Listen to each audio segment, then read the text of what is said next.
Olá, tudo bem com vocês? Espero que vocês estejam bem. Graças a Deus, Deus abençoe vocês que estão acompanhando este canal, que estão lendo a Bíblia junto comigo. Graças a Deus pela vida de cada um.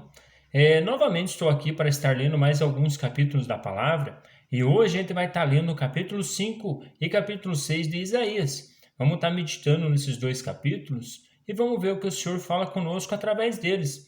A gente vai ver aí que vai ter muitos ais, ai disso, ai daquilo, enfim, vamos estar olhando nessas questões e também vamos ver quando Isaías é chamado também aí para o ministério profético dele aí. Então vamos lá. Senhor nosso Deus, nosso Pai, mais uma vez, Senhor, nos colocamos na Tua presença para podermos aprender um pouco de Ti com a Tua palavra. Nos orienta em nome de Jesus. Amém. Então vamos lá. No capítulo 5 fala bem assim, ó. Cantarei para o meu amigo o seu cântico a respeito de sua vinha. Meu amigo tinha uma vinha na encosta de uma fértil colina. Ele cavou a terra, tirou as pedras e plantou as melhores videiras. Construiu uma torre de sentinela e também fez um tanque de prensar uvas. Ele esperava que desse uvas boas, mas só deu uvas azedas. Agora, habitantes de Jerusalém e homens de Judá, julguem entre mim e a minha vinha. Quem mais se poderia fazer por ela que eu não poderia ter feito? Então, por que só produziu uvas azedas quando eu esperava uvas boas? Pois eu digo a vocês o que vou fazer com a minha vinha. Derrubarei a sua cerca para que ela seja transformada em pasto. Derrubarei o seu muro para que seja pisoteada. Enfim, dá para a gente entender que ele está falando de Israel. Quando o Senhor pega esse povo e vem trazendo do Egito, quando eles estão cativos lá, que o Senhor liberta eles através da mão de Moisés, ou era para eles ser um povo assim, bem, digamos assim, bem espiritualmente, porque eles estavam andando com o Senhor dia e noite. Viam ali o Senhor, as manifestações de Deus, e os outros povos ao redor não tinham nada disso. Enfim, era só com eles aí a aliança que tinha. Enfim, o Senhor ainda fala bem assim que fez uma vinha e colocou ali onde que ela era para dar fruto doce, e ela só deu amargura ao nosso Deus. Enfim, agora a gente vai ver o que o Senhor vem falando através desse povo rebelde.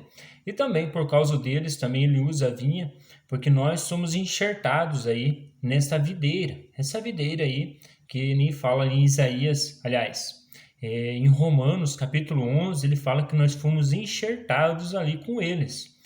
E vamos meditando aqui, ó. Farei dela um terreno baldio, não será podada nem capinada. Espinheiros e ervas daninhas crescerão nela. Também ordenarei as nuvens, que não derramem chuva sobre ela. Pois bem, a vinha do Senhor dos Exércitos é a nação de Israel, e os homens de Judá são a plantação que ele amava. Ele esperava justiça, mas houve derramamento de sangue. Esperava retidão, mas houve gritos e gritos de aflição. Agora ele vem falando dos ais. Ai de vocês que adquirem casas e mais casas, propriedades e mais propriedades, até não haver mais lugar para ninguém, e vocês se tornem os senhores absolutos da terra. O Senhor disse, o Senhor dos Exércitos me disse, sem dúvida, muitas casas ficarão abandonadas, as casas belas e grandes ficarão sem moradores. Uma vinha de 10 alqueires só produzirá um pote de vinho, um barril de semente só dará uma arroba de trigo. Ai dos que se levantam cedo para embebedar-se e se esquentam com o vinho até a noite. Aqui ele está falando a pessoas aí que não estão nem aí para a vida e levantam cedo só para estar nos prazeres da carne. Harpas, liras, tamborins, flautas e vinho há em suas festas, mas não se importam com os atos do Senhor, nem atentam para a obra que as suas mãos realizam. Portanto, o meu povo vai para o exílio por falta de conhecimento. A elite morrerá de fome e as multidões de sede. Por isso, o Sheol aumenta o seu apetite e escancara a sua boca.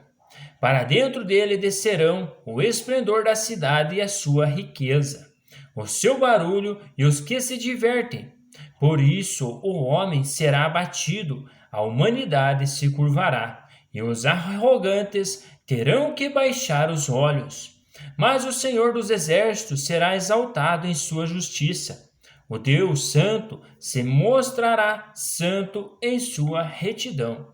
Então ovelhas pastarão ali, como em sua própria pastagem, cordeiros comerão nas ruínas dos ricos.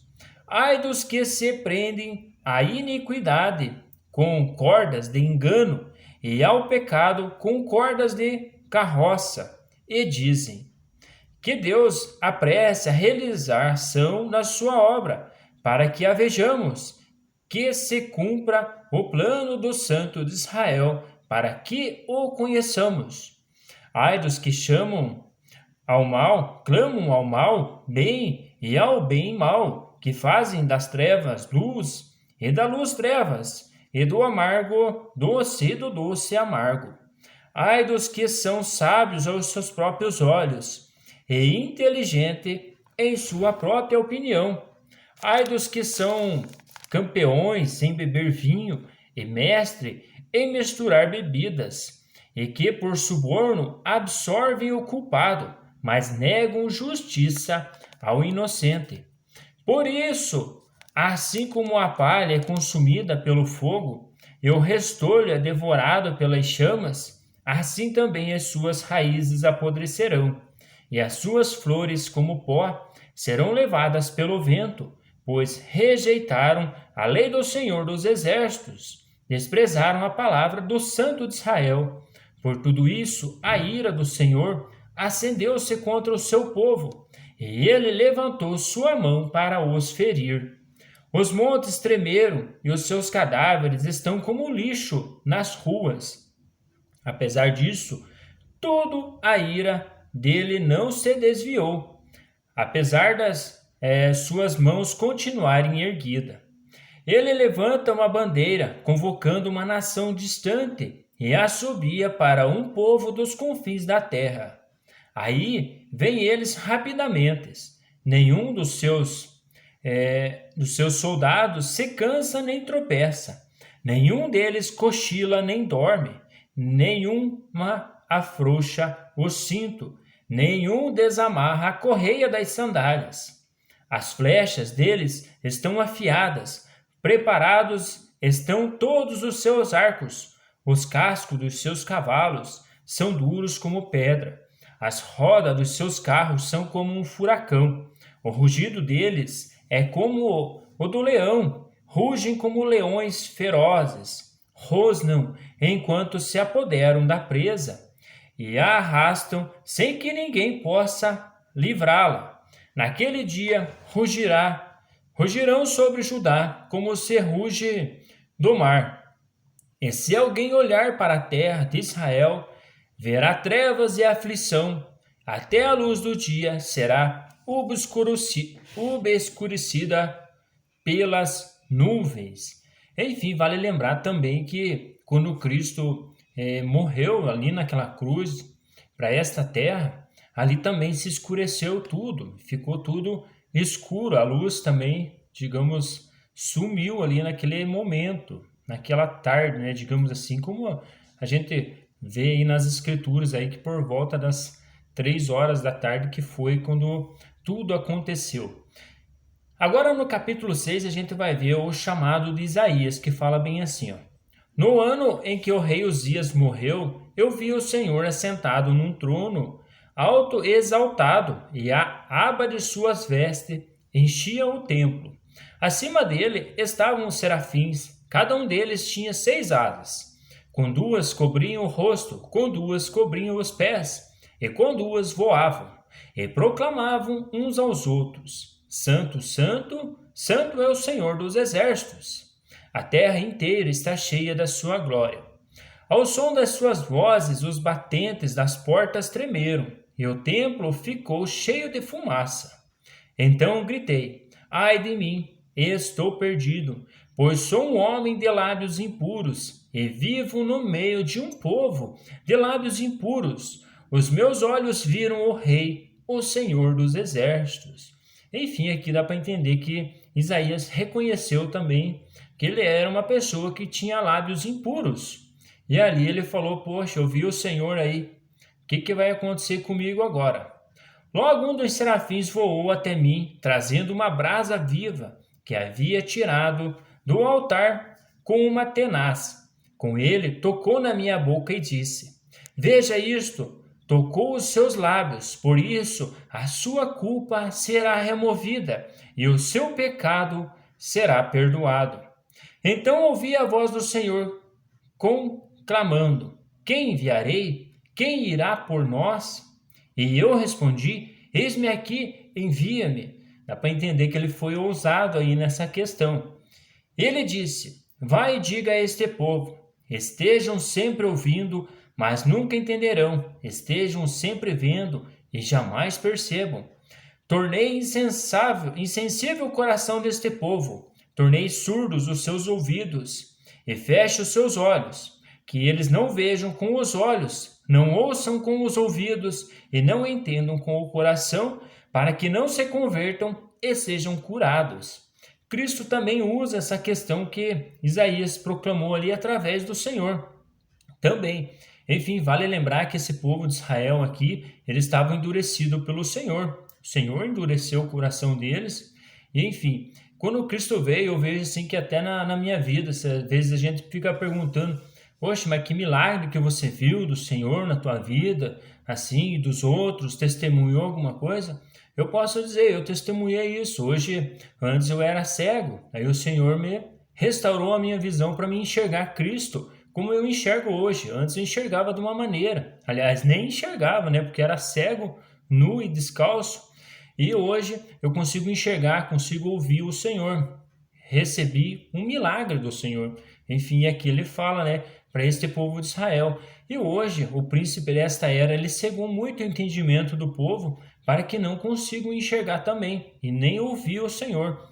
Por isso que tem que pedir a cura para o Senhor que vem estar libertando e curando nesses males que tem aí nesta era aí depois de Cristo, digamos assim. Porque antes aí com o povo de Israel, o Senhor tratou de uma forma com eles e com nós ele trata de outra. Ele até fala: Eis que estou à porta e bato. Enfim, se bate, ele vai entrar, ele vai cear contigo e vai estar fazendo morada e vai estar te curando dos males que te afligem aí esta vida nesta terra.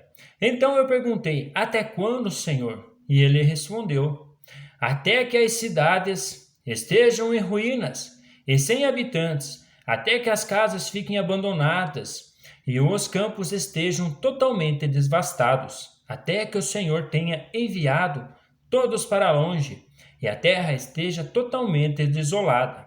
E ainda que 1/10 fique no país. Esses também serão destruídos, mas assim como o terebinto e o carvalho deixam o tronco quando são derrubados, assim a santa semente será o seu tronco. Enfim, hoje, digamos assim, o tronco é Israel. Tudo depende deles até hoje, até para a vinda de Cristo aí.